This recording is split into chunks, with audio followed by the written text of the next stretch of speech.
Hello, my name is Logan Jones, and I'll be going over the forecast disaggregation part of the app. So I'm sure most of you are aware, but just for some of you who may not be aware of what role forecast disaggregation plays, what it essentially does is allows planners to break down or disaggregate the forecast produced for your products using multiple methodologies to ensure the lowest level of planning hierarchy has the most accurate forecast possible. Because for most of the time, you really don't do your original forecast at your lowest level, as it won't give you your best results initially. Now we'll just go ahead and dive straight into the app.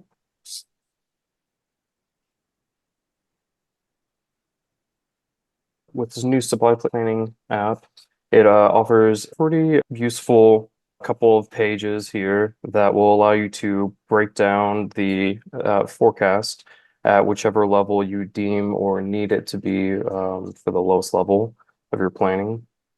And so initially, we just kind of have it set up here with its default settings of using a history time range and then disaggregation time range of 26 weeks and calculation levels.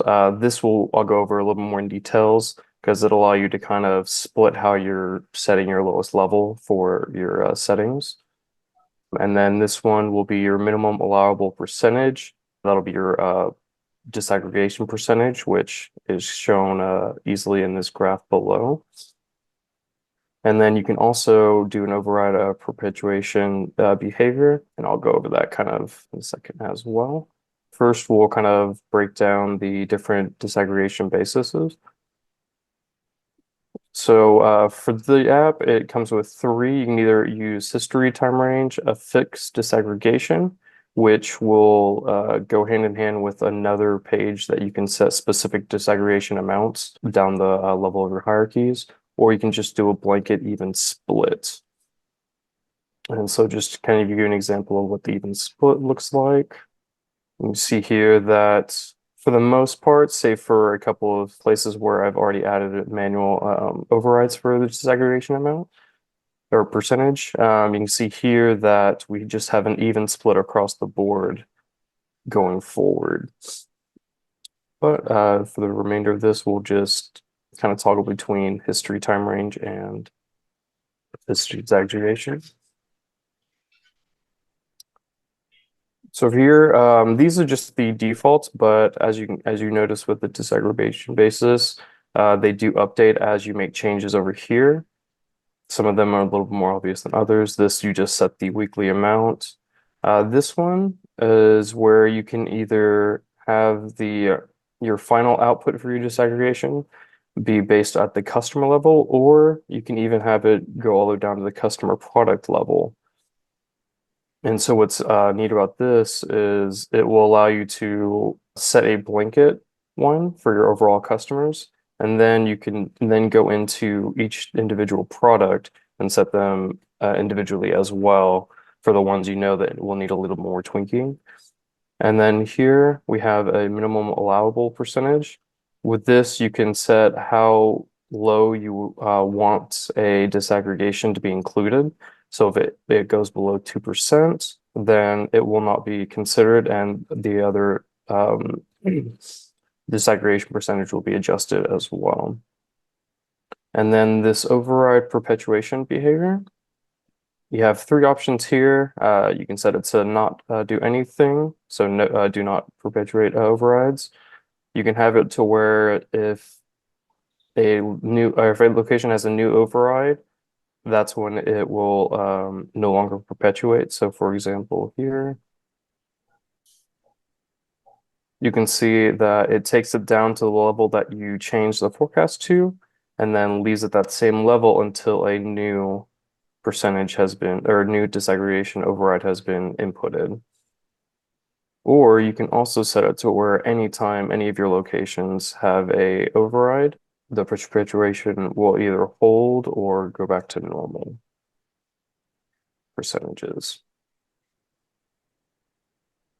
So we'll just leave it for the default going forward.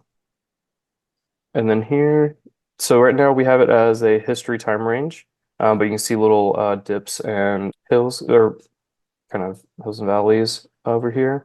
That's because I had set a few of the weekly overrides to percentages, so we can kind of go into how it will actually affect each of the actual rebalances aggregations.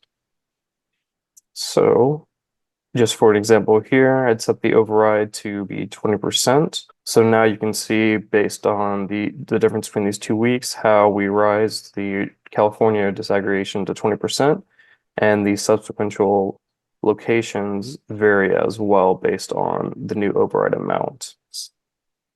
And so that just makes it to where if you know in certain weeks, certain locations do better than others, you can go through and just kind of manually tweak those as well. And then similarly, we have the customer product to location. So this breaks it down kind of essentially one step lower to where we can go from having just the overall accepted kind of customer level disaggregation to being a more specific disaggregation variances based on your actual products that you know vary more than others. So I'm just setting this particular one to the customer product. And you can see here our graphs updated as it's updated our different disaggregations for product 2 at Amazon USA location. And then we'll kind of go into, so that's kind of essentially how you're just initially setting up your different disaggregation values. And you can kind of do it at the multiple levels. And then the next one we'll go over is going to be where you can see your final product.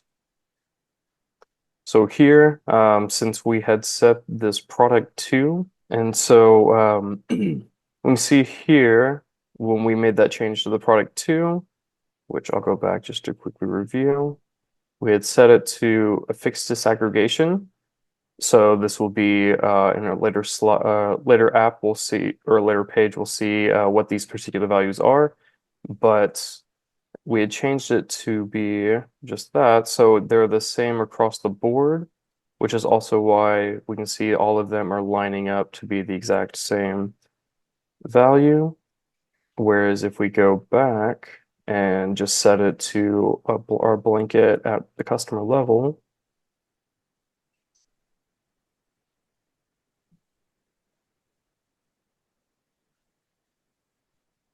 it will adjust our final output accordingly.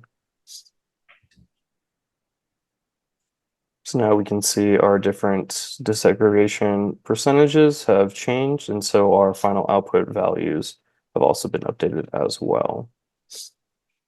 And then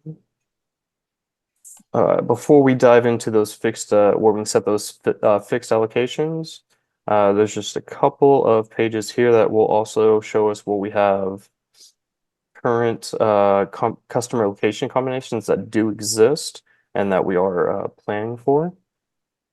And then likewise for our product customer as well.